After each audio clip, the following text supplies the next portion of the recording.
New information now on WikiLeaks releasing new documents that claim to reveal the CIA's most sensitive spying secrets, at least the electronic ones. Thousands of pages supposedly detailing how the CIA can turn ordinary cell phones and smart TVs into surveillance devices.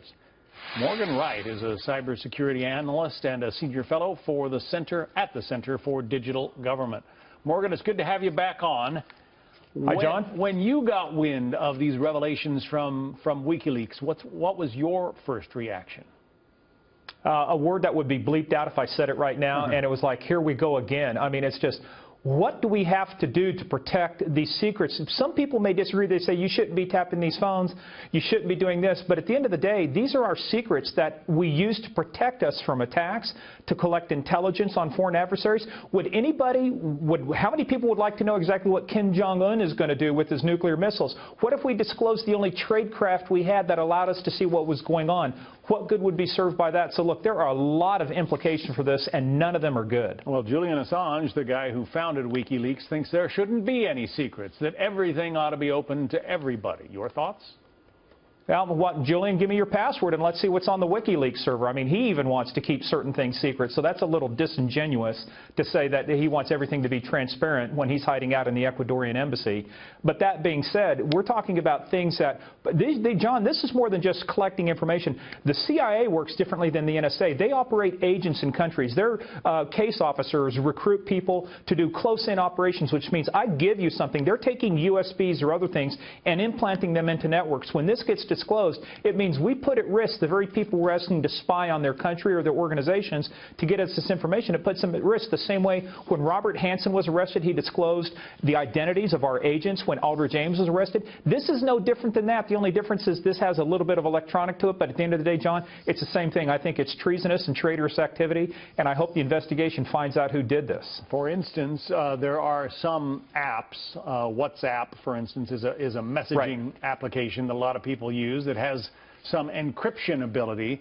Apparently these files suggest that you can, or the CIA was able to get around that encryption and tap into some of these WhatsApp conversations that people who were using the app thought were safe. Well, technically, John, the conversations were safe. In other words, they never broke the encryption, and actually one of the most popular ones that they're going after is Telegram, because that's used by a lot of the jihadist networks.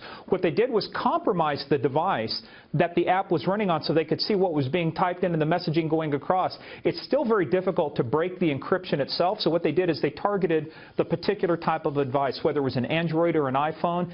And, I mean, it's brilliant work. I mean, they figured out a way around it, but at the end of the day, now that people know it, they'll take countermeasures, and it'll be much more difficult for us to monitor. And Apple says, for one, that it's going to try to, patch some of the holes that this dump has revealed in its software. John, there will always be this contention between the government and our national security and the private sector, for example, Silicon Valley.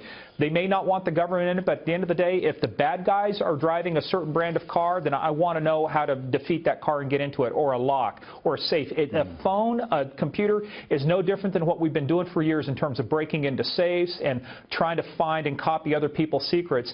But the fact that this is so pervasive is that it's run on software.